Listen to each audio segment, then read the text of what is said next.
Dope is such a dirty game. Dope is such a dirty game. Dope is such a dirty game. Such a dirty game. Yo! Once again, it's on. Back at you one more again, Real Kids TV. We in the house like kitchen sinks. Now, before I get into this afternoon story, if you will, understand that I'm the self-proclaimed Mr. 30 Minutes or Better. Meaning that anytime I drop this story, it's guaranteed to be 30 minutes or better. So if you're on your way to work, you're at work, you don't feel like being there, as we so often don't, co-workers talking your head off, getting on your nerves and whatnot. You're on your way home from work, you need to laugh, you need to cry, perhaps you're trying to lay down and take a nap, or you're trying to go to sleep at night, depending on whatever time you're listening to or viewing this video, or you're just in the mood for a good old-fashioned true, keyword being true, penitentiary / life story / life experience. This is the channel for you. If you prefer your 8 to 12 to 15-minute videos, absolutely nothing wrong with that whatsoever. But at Real Kids TV, it's 30 minutes or better. So with all that being said, with all that being wrapped up rather into one big old nutshell, there is a message. Before I get into the actual message, y'all jump in the comment section. Let me know where you're chiming in from. I'm in Lexington, Kentucky. Let me know your city, your state, your hood, your set. Let us know if you're the man or the woman that you say you be. You know, I led off with that intro because I want to give a shout out, RIP to my man's Antoine Higgins. Untimely demise, you know, a few years ago, what have you. And he always aspired to be a rapper, man. He was a very, very talented individual. And absolutely no disrespect, because we all go through it. He's one of those individuals that you know, he had one foot in and one foot out. You know, he's in the music industry, he's going to church, he's doing everything, you know, trying to better himself, but at the same time, it's kind of hard to just totally leave the streets alone. And that was one of his songs. That was actually my favorite song that he did. Dope is such a dirty game. Dope is such a dirty game. That was the hook on the song. And he was just talking about, you know, when you're dealing with that sort of life, really no rules to it, man. Whatever happens, happens. It is what it is. Like, whatever comes along with it, comes along with it. It's a dirty game, man. Ain't no loyalty in it. So I always respect Twan. Once again, R.I.P. Twan Higgins. R.I.P. To his little brother Tank. You know what I mean? And definitely missing you. You know what I mean? But in reference to the song that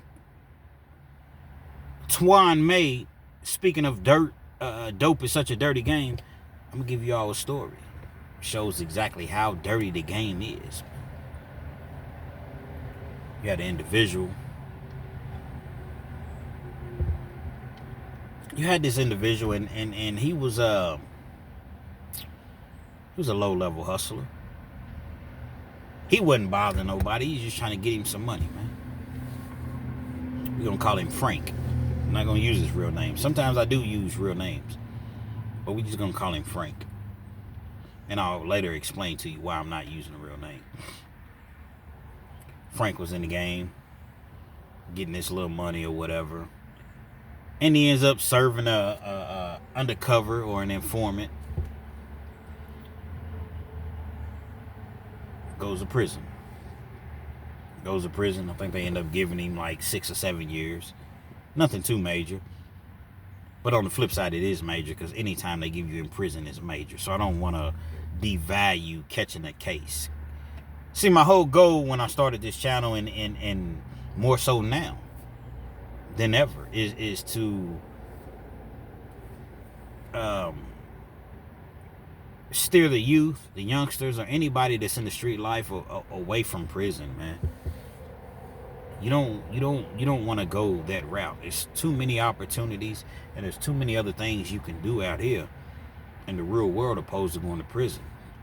Once you go to prison and you're a felon, you got a number, and it's not good. You're not even treated as a regular individual. Not getting on here crying, and you know, you make your bed, you have to lay in it.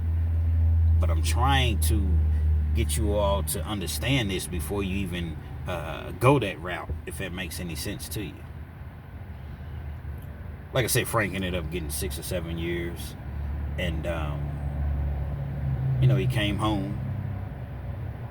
When he came home, he said, you know what? I'm done going to prison, man. This happens so often. I'm done going to prison. I don't care what I have to do. I'm going to go back to school. I'm going to become a barber.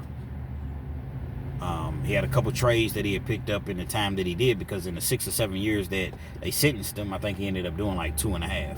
So we have parole in Kentucky. You do 20% of your time, then you go for parole, unless it's violent. If it's violent, you're going to do 85% of your time. But on a 6-year, let's just say 7-year sentence, you're going to do 17 months. Then you have an opportunity to see the parole board and go home.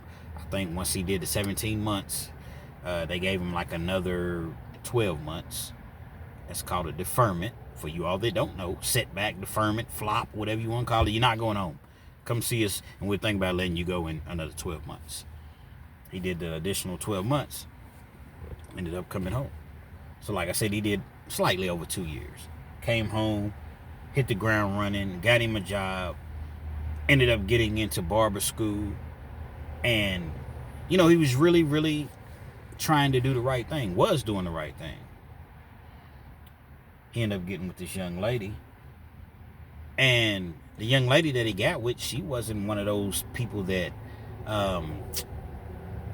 so you have like some women, and again, I want to stress some, all women are not like this, but you have some women, they want street dudes. They want dudes that's getting that bag, that's getting that money fast. If you working at a fast food restaurant, or if you working somewhere, that's not really paying a lot, they not really trying to hear all of that. And again, I'm going to stress some. He wasn't making a ton of money. As I've already mentioned, he's going to barber school, whatever. And so, they got together and they hit it off. We'll just call her Amanda. Call her Amanda. Frank and Amanda. Everything was going, pretty decent. But again, when you have been in the streets and you see all of your peers, you see all of these other individuals, that's why they teach you in prison. One of the main keys to staying out of prison is change people, places, and things around you. You must, because if not, you're going to find yourself wrapped up into the same environment, the same scenario, the same situation. And it only gets worse and worse every time you go back to prison, typically.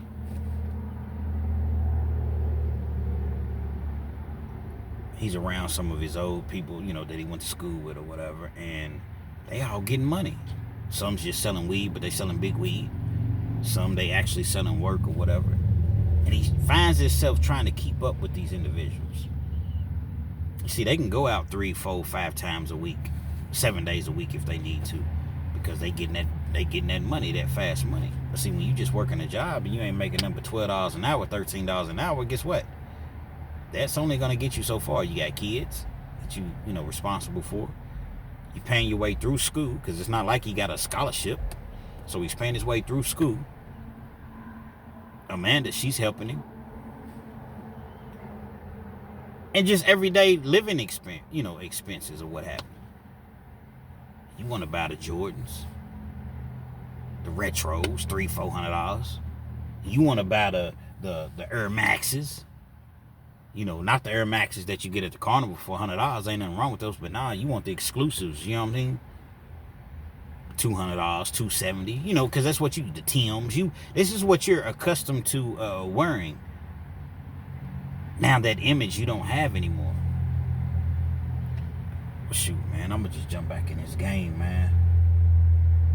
I'm gonna jump back in the game, but I'm only gonna do it on a part-time basis. I'm only going to do it to where I make, an extra $500-$600 a week. Then I got my job, then I'm in school or whatever, and that's it. But it's to help us around the house. It'll help us just to really, really get ahead. You explain this to your woman. Now, some people don't even explain. They just jump in it. Amanda was apprehensive about him doing so, because it's like, I don't know. But she went along with the program. She went along with it. As time went on, that $500-$600 a week initially that he was aspiring to make turned into $1,000 a week. See, the thing about life, the thing about money, we all say what we would do until we get it. I got a friend and we often debate. He from New York, Spanish Harlem. I'm gonna introduce you all to him. We debate all the time. Man, if I had 50 million, I would just drive a regular truck. I would just have a regular house.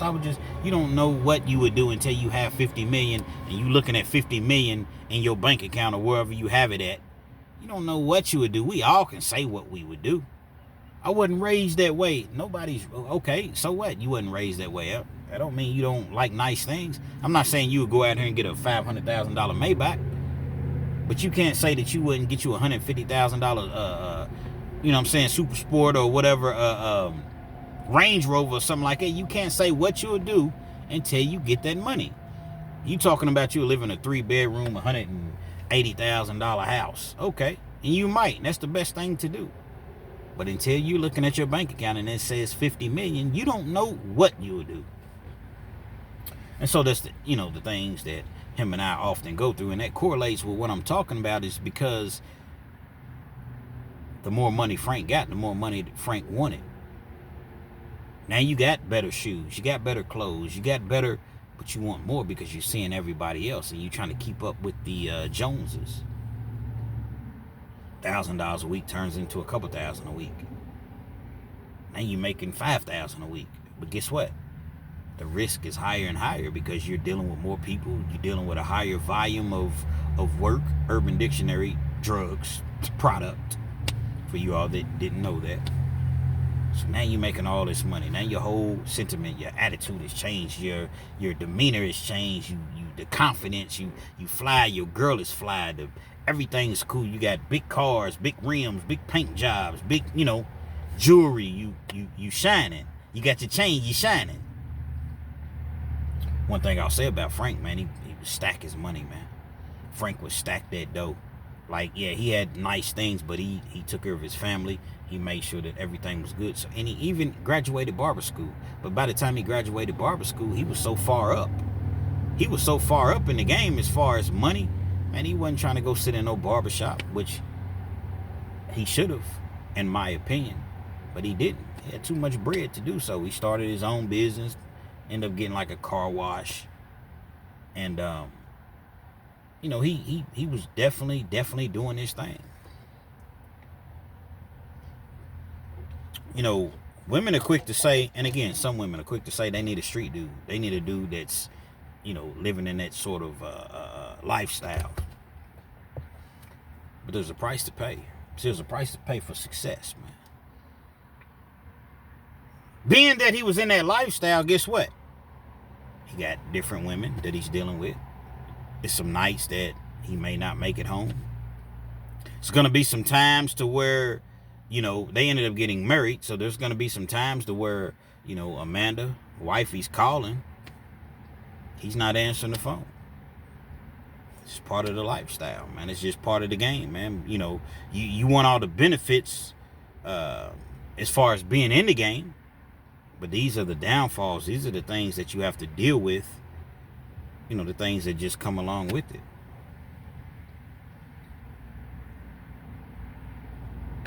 They're going through it back and forth or whatever. Man, I done bought you this. I done bought you bags. I done made sure the crib is good. I done made sure, your car, you don't got no car payment no more. You don't even got to work now. Amanda made nice money. She was making like $60,000 a year at her job, $65,000 a year at her job. Now, mind you, this was 12, 13 years ago. Actually, longer than that, to be honest. And so that $65,000 a year that she's making on top of the money that he's making, they're doing very, very well financially. But it's not right. You see what I'm saying? And whenever you're doing something that's not on the up and up, you can always, whatever goes up eventually comes down. They're together or whatever, but they're, having these discrepancies, issues based on his actions, based on what he's doing. Another smart thing that Frank did, he never kept his money in his work in the house. He always kept that separate. A lot of people say don't if you living in a certain spot, never sell drugs, never, never keep that stuff in the house or whatever, because once them people kick the door in, they find everything, they're gonna take it. Frank was very, very smart about that. Never kept anything in the house. That ultimate day came. Now at this point, Frank had been home for about 6 years, been stacking money pretty much the whole time. When he first came home, he wasn't in the game, but it took him, I don't even know if it took him a year, and he's back in the game. So for five and a half years straight, he's been stacking money. Yeah, he has nice stuff once again, but he's been stacking that dough, man. People come in, kick the door down. That's the thing about the drug game, man. It's just so dangerous. It's a dirty game, man, because somebody gets caught up. They not trying to go to jail. They not trying to be away from their baby's mama or baby's daddy or whatever the case may be. And they not trying to be away from if they get high or whatever. No, they need that. So the people tell them, nah, we don't even want you, but you going to work. Otherwise, you're going to go to jail. You want to go to jail, you want to go home. So 9.5 times out of 10, people going to say, I want to go home. Forget all that. I'm real. Get me to the jail. They're lying. Not to say everybody's lying, but everybody, if everybody's real, then it wouldn't be no rats, it wouldn't be no snitches, it wouldn't be people in prison. The majority of people that go to prison are in prison because someone ratted on them, someone testified, someone set them up, wore a wire, confidential informant. That's just the way that it acts. It works. There's never, I'm not going to say never, but a lot of times there's no real concrete evidence. You just got this person that's going to get on the stands and point the finger at you. And then you're like, well, man, I'm facing 30 years. Do I want to just take this 10 years that they offer me, 7 years they offer me, or take a chance of getting 25, 30 years because this person's going to get on the stands rather than lying or telling the truth and say, this is the guy that did it. This is the guy. A lot of people end up taking plea deals based upon these confidential informants that the police hire. I'm not even going to say hire because a lot of them don't even get money. They just do it. Nevertheless, that day came. It served to a couple confidential informants. They kicked the door in. They looking for the work. They don't find no work. They tear the whole house up. They already got him on the controlled buy, but they're looking for the big score. You see what I'm saying? They looking for the big score. They searching and searching. They can't find anything. But you always got somebody that's overzealous. You always got somebody that's, that does the most. You got one of the officers, detectives, or what have you. It's like a little spot that he had. And it was in a closet. And it was like tucked way in the back. They brought the dogs in. No detection, no nothing. You got this super cop, this super detective, as I mentioned. They go into the closet. It's tucked in the back, but it's like it's like a little compartment, like in the ceiling. It was like a drop ceiling that they had or whatever, with inside the closet. They find a gun, pistola. They find a gun. They come out. Oh, what do we have here? Unregistered. Gun wasn't stolen or anything. So it's a great thing that it wasn't stolen, but it's an unregistered firearm. Handgun, actually. It's a difference, it's a distinct difference. Firearm gets you 1 to 5. Handgun gets you 5 to 10. So there's a distinct difference between the two. Y'all rock with me. Take him to jail on the controlled buy that they already had him on. And it was a small amount. It wasn't even anything, a couple $100. It's not like he sold a kilo or something like that. But they had him on that. But the gun, his wife claimed the gun. She wasn't a felon. So basically, if you are not a felon, right, and you go and you say, okay, this gun is mine, as long as it's not stolen or anything like that, it's a $50 fine, $100 fine, and that's it. Okay, go get your license. No problem, no foul, no harm. But they knew that it wasn't Amanda's, the wife. They knew it was Frank's. Wifey's trying to take the gun charge. Because see, what ultimately happens is the controlled buy is such a small amount, it would have been a state charge, facing 1 to 5 years. Nothing major. Probably would have beat it, gotten probation or something of the sorts. But that gun made it federal. Even though the wife is coming to court, she done signed a sworn affidavit. She done all of these things. They're not buying it. They pressure her. We're in a Commonwealth state, man. Make up the rules as you go. There's only like 4 Commonwealth states, man. If you're doing dirt, which I suggested you don't, but if you are, get the hell out of a Commonwealth state, man. Because Commonwealth makes up rules literally as they go along. They're wanting to charge the wife with the gun, but she's sitting here saying, well, they're wanting to charge the husband, rather, Frank, but they refuse to charge the wife. She's saying, this is my gun, this is not. So it was kind of one of those things to where it was just kind of like, till further notice. TBA, to be announced. No one knew what was going on, but he was locked up. He makes bond. He makes bond on the trafficking charge, I think like $25,000. Gets a lawyer, they get the bond reduced to like $10,000 or whatever. He pays his lawyer $10,000. So it's $20,000 that he done just kicked out or whatever. Remember what I told you, he saved that money. He wasn't like a lot of these dudes. And some dudes save their money, but when the police kick the door in and they got all this money, they taking it. He didn't have his money at the house. Very, very smart. It was very, very intelligent of him. They're going back and forth to court for like a year. Court cases take a while. They're not just resolved overnight.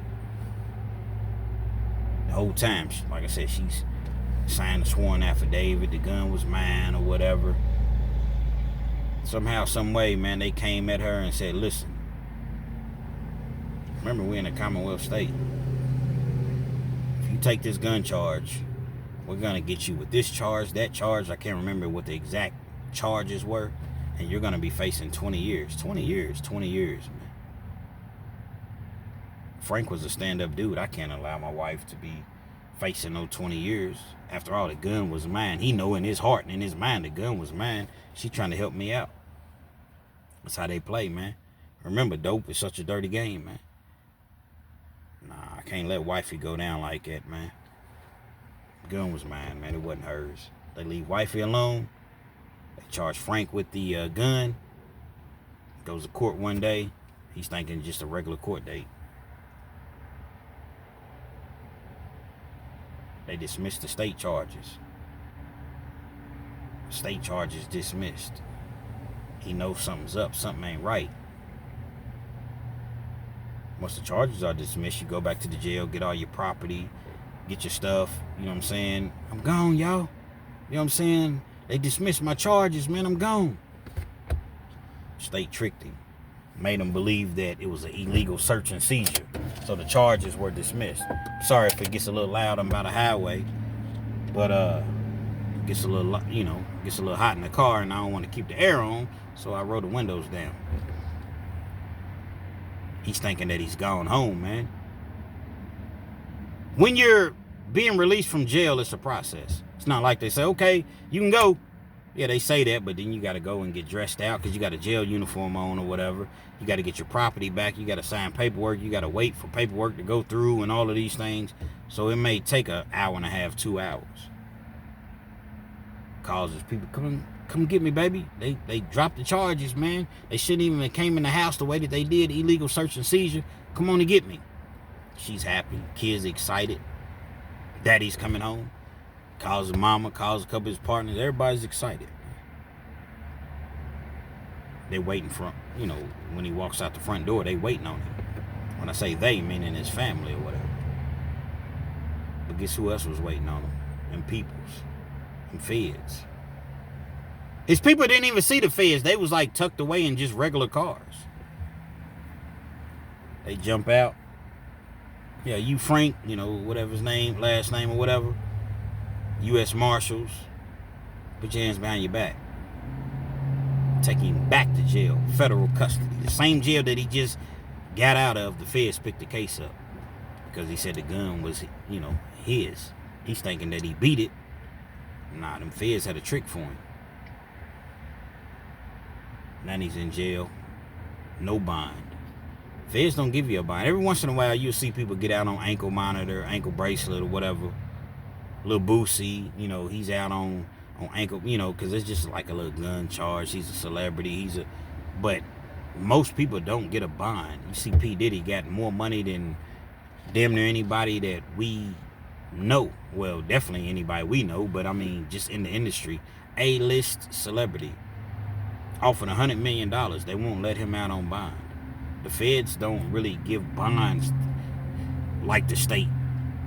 The state, you'll get a bond. The feds, you'll be very, very lucky to get home on ankle monitor. So he's in jail and he's fighting these charges, man. Kind of hard to fight because he done already told the people that the gun is his. They got him on a controlled buy, a confidential informant that they're gonna believe. Opposed to him, it's right here on video. Facing a boatload of time. Felon in possession of a handgun.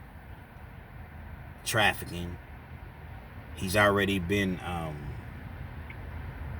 convicted before on trafficking charges. He's facing a lot of time, man. He hires his attorney. He feels as though he can beat it.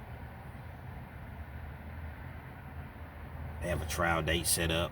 Feds move quickly. The state, it may take 3 years to go to trial. The feds, man, they move quickly. Got the trial date set up. It gets pushed back a couple times. The third instance in where it's supposed to go to trial, there's a plea deal reached.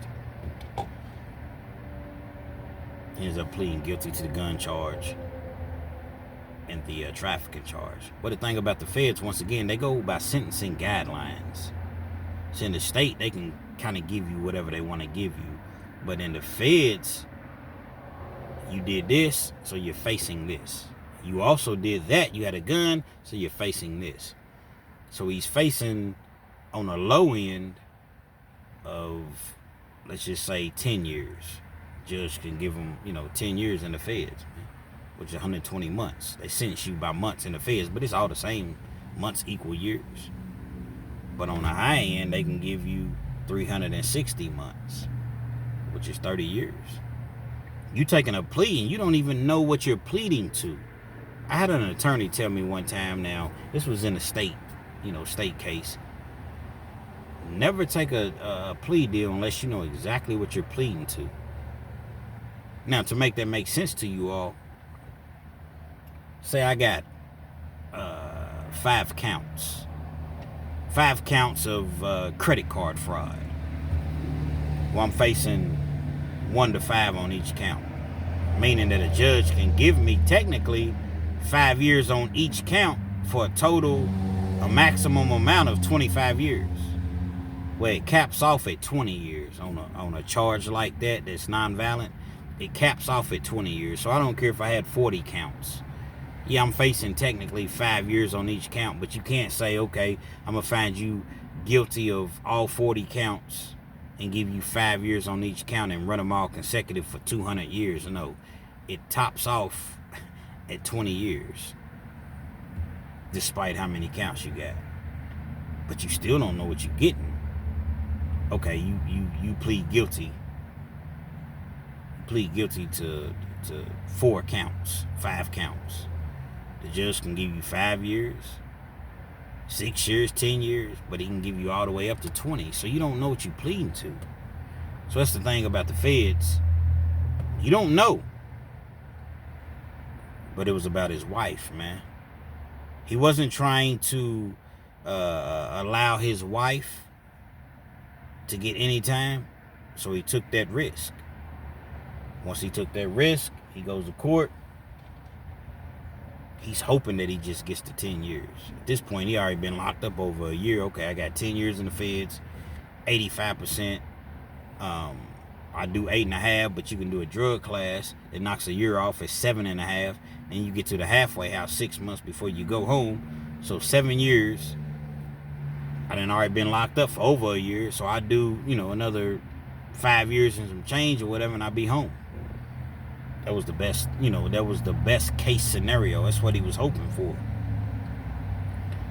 Didn't necessarily work out that way. He goes to court. The judge ridicules him for wasting the court's time, not accepting responsibility for your actions. Feds is very big on that. Take accountability, responsibility for your actions. He didn't do that. He's been fighting this case for over a year. Now, while I say all of that to say this. The judge could have given him 360 months, but he don't. He gives him 240 months, 20 years, hard labor. Not Department of Corrections, but, Federal Bureau time, however they say it in the feds or whatever. 20 years, man. 20-year sentence, you're going to do 17, 16. Once you take that class, you get home, you're going to do 16 years. Now they have the First Step Act to where you can take classes and get good time and you can make it home way sooner, but this was years ago, as I mentioned. 20 years in the feds, man. No, he's looking at doing another, with the class, another 15 years. Rough times, hard times. But again, it was a key element. And one of the things that was negotiated, if you will, in the plea deal is that the house that they lived in wouldn't be taken, wouldn't be forfeited, seized, or whatever. Wife, kids got to live in the same house. They had kids, but they weren't his kids biologically, but he took care of the kids. She had 2 daughters. And so he gets this time. She's riding with him. Remember I said he never kept anything at the house. He had a little spot that only she knew of, but he would have to talk to her in code. He had a spot. They had a secondary spot that the feds didn't catch. They didn't know about. $350,000 in cash, man. And he had some work. It's not like he had kilos and kilos, but he had a little bit of work. He arranged for that to, his people to come pick that up, be sold or whatever. His wife orchestrated the whole thing, got some money off of that. But he didn't want his wife in the game. See, a lot of times when dudes are locked up, they'll have their wife or their girl essentially keep the business up while they away. Listen, man, I'm about to be locked up. If you need anything, or when you need something, it's not if, when you need something, holler at my wife. She got my phone. My connect knows who my wife is. She knows exactly what to do. And so you live when you incarcerated, it's kind of weird, cliche, whatever to say, but you live a nice life when you locked up, because guess what? The money's still coming in. You need money in prison. You want to talk to your people. You want to go to commissary. You want to, get sweatsuits and tennis shoes and CD players or MP3 players now and TVs, which in the feds you can't get your own TV, but I'm just saying in the States you can. But you need money locked up. You want to spend $100, $150 a week, $125 a week at the store, commissary. Get on the phone and call anybody you want to call anytime you want. You need that money. So dudes will have their girls working the phone. Look, baby, this is what we're going to do. Send me X amount of dollars per week. Put this amount away. Don't keep it in the house. Keep it. It's a business. It's structure. Frank didn't need his wife doing that. He thought about it. But I'm going to let her get away or get rid of what we do have, what I do have left. But I know I got about $350. Send me $100 a week, man. Send me $100 or send me $200 a week. It's $10,000 a year. $10,000 a year.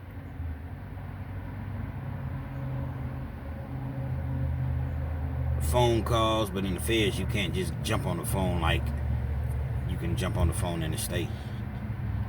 Basically, Frank knows that when he comes home, he's not coming home to nothing. You see what I'm saying? Matter of fact, at $200 a week, slash that in half, $100 a week. $5,000 a year, $5,200 a year. I'm going to be home. But he didn't understand, though. Like I said, judge ends up giving him 20. So that $100 a week gets slashed in half to $50, $60 a week. But you can still live pretty well in prison on $60 a week, man. Y'all rock with me. Again, I'm not endorsing prison. I'm not saying, like, trying to get people to realize or think that prison is cool or not. It sucks. But I'm just simply giving you the rundown, because at $60, $70 a week, she's sending you. You're still going to have family members, partners looking out for you, whatever. So you're going to get more money. That's just what she's sending you of your money, because you don't want to come home to nothing. First 3-4 years, everything was beautiful, man. Everything was beautiful. And the feds will send you to Timbuktu, which means you don't know where Timbuktu. Who knows what Timbuktu is? It could be anywhere. I'm in Kentucky. They might send you Colorado, Oklahoma, California. You know, you're lucky to get to West Virginia, which is a few hours away. But you may have to work your way to West Virginia, Atlanta. Not gonna be getting visits on a regular basis. Excuse me. Everything is predicated as far as the communication on phone calls, emails, and you know, things of that nature, letters. But they only give you so many minutes to call when you're in the feds. Things are totally different now. Dudes got cell phones, dudes, all type of stuff. But I'm just saying, back then, everything's going well. Like I said, the first 3 or 4 months, she gets to finding out information. Gets to finding out about this girl, that girl. Husband ended up having a baby on her, and she didn't even know about this child. He admits it. Initially, he denies it, but he admits it. Let her start to slow up. A few times she could visit, those slow up. Phone calls, when he's calling, she's still answering the phone, but the conversation is dry. How do I know all of this? Tune in for part 2. Nah, I'm not going to do it to y'all. I'm not going to do part 2. Amanda's sitting on my couch. We kicking it one night. She worked at the airport, so she would go at the airport like 9, 10 o'clock at night. Worked her day job, so in between time, you know, she'd come kick it with me sometimes. Go home, rest for a couple hours, then, you know, kick it with me. We sitting there and we drinking. She would always bring liquor over. She loved to drink.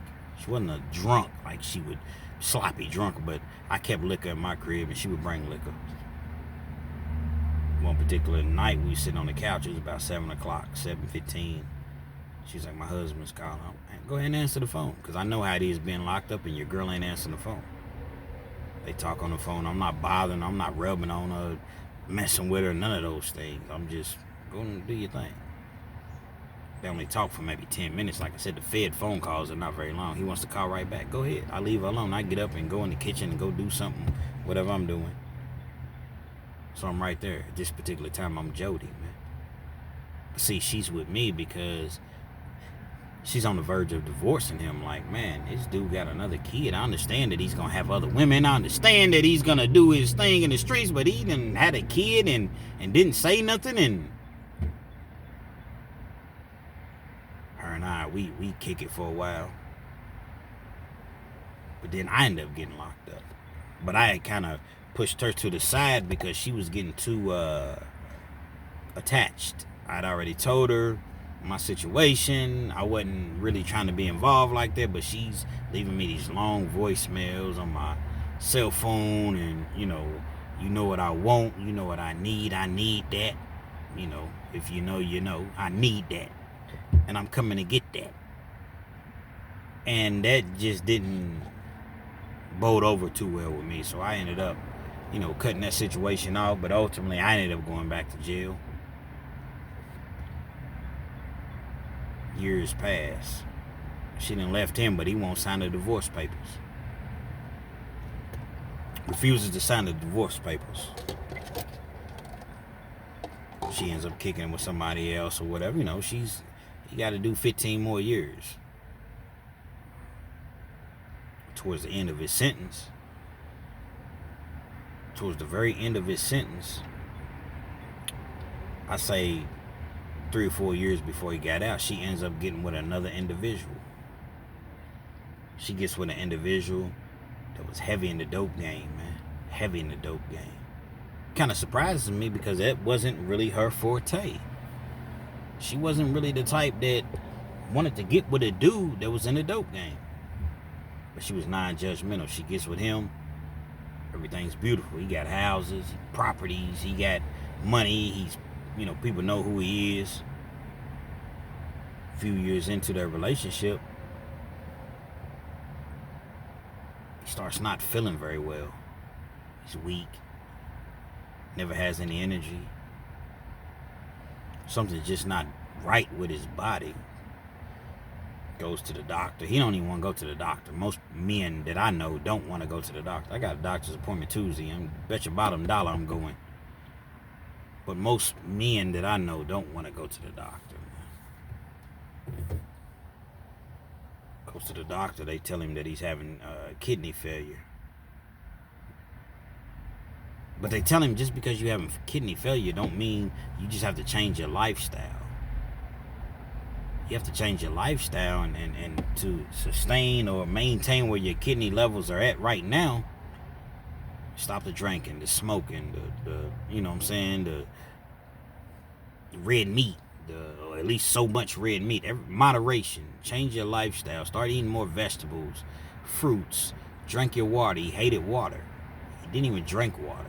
Everything was sodas. Hated water. Drink your prune juices, your lemon juices, your cherry tart juices. Do the things that's gonna replenish your kidneys. At least give them an opportunity to replenish. I don't know what he did. I wasn't around him every day, but his condition just worsened and worsened. And ended up on dialysis. Now this individual was like in his 40s at this point. Ended up on dialysis. She quit her job, $65,000 a year, to tend to him. They never got married, remember, because the husband didn't sign the divorce papers. Eventually he signed those divorce papers, but she never married the dude. She's taking him back and forth, making sure he's good for dialysis or whatever. He got these properties, money's coming in, but his kids is kind of in control of everything. She's spending money. Remember I said her husband had $350,000 that he left her. She's running through that bread. He ends up coming home. Husband makes parole. He comes home. Well, not parole, but, in the feds or whatever. He gets out. He comes home. He don't got nothing. She done spent all that money. He literally has nothing. He comes home to absolutely nothing. Nathan. Nada. Not a dime. Streets talk. He know that she's with this dude or whatever. She's struggling, making sure that, everything is everything with him. Trying to get him a donation. She's trying to donate a kidney to him, but they don't match. Their blood type's not the same. Unfortunately, he ends up passing away. Once he passes away, like I said, husband's already home, with ex-husband, because like I said, he signed the divorce papers. You come home to nothing and you've done, 16, 17 years. You come home to nothing. He gets back at it. I'm not saying this is the best thing to do, but in this particular situation, I guess he felt as though, man, I got to get this money, man. Gets back at it. Back in the game. Runs it all the way up. I'm talking about nothing can stop me. I'm all the way up. He gets another car wash. He ends up getting a couple properties. He starts off with Turo with like 2 or 3 cars. Now this is then. At this point, this is 2000 and probably 20, about 2020 at this point. It's a couple cars on Turo. He runs this money all the way up, man. All the way up.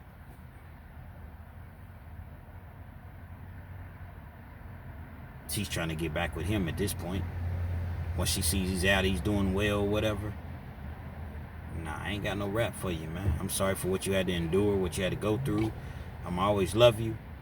You're my ex-wife, but you're my ex-wife for a reason. I understand I take the full blame. I went to prison, I went to jail, but you left me for a reason. I'm sorry what happened to, you and dude or whatever, but I ain't got nothing to do with that. The ironic situation about that is she took care of this man for several years before he passed away.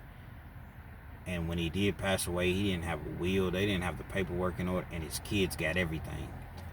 They knew where his stash was at. They knew where, the properties that he did have, the cars, whatever. The kids, she didn't get a dime, nothing, because they weren't married. She wasn't entitled, but yet she was the one taking him back and forth, making sure he was good, quit her job on Frank's dime, on Frank's money. So essentially, Frank took care of them. She didn't get anything. Frank came home, like I said, jumped back in the game, got all these businesses or whatever. And from what I know, you never know what an individual's doing. Once he ran his money all the way up and started these businesses, and he left the game alone totally.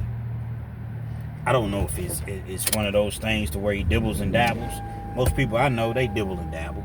Yeah, I left the game alone. They still doing something, but just not as large or on that scale that they were once on. But I know that she tried to get back with him and he didn't have no rap. What I need you for now? Ladies, if you're not going to rock with your man, if you know that your man is doing illegal things, if you know that it's one thing if you don't know. If you know your man's doing illegal activities, he's out here in these streets, and you're reaping the benefits as far as accepting money when he's paying your rent or giving you money just because, or your car payment or paying your car, whatever the case may be, and then he has to lay down and do some time, now it's, you on to the next. Well, be on to the next, man. You know what I mean? But just understand that when you try to get back with him, don't be mad when he's gone on to the next. Greater pastures, greener, pastures or whatever. She tried to get back with him, man. He ain't had no rap for it, man. And I can't say that I blame him. I don't blame him whatsoever. Yeah, I know that I had to do a long stretch. I know I had to do a long bit, but and I know that I did things that weren't exactly ethical. Had another child or whatever. But what's the difference? How does that change? Why are you trying to get back with me now? Ain't nothing changed. I still had another child. I still did things that weren't. And to this day, man, from what I understand, this young lady, man, she's kind of messed around, man. Not doing too well as far as financially, and had a difficult time finding another job and just getting back on her feet, man. Sometimes, man, if you rock with a person, man, you got to rock with them, man, for good, for worse, especially y'all married, and you knew what he did. For better or for worse, man. You left him in hard times.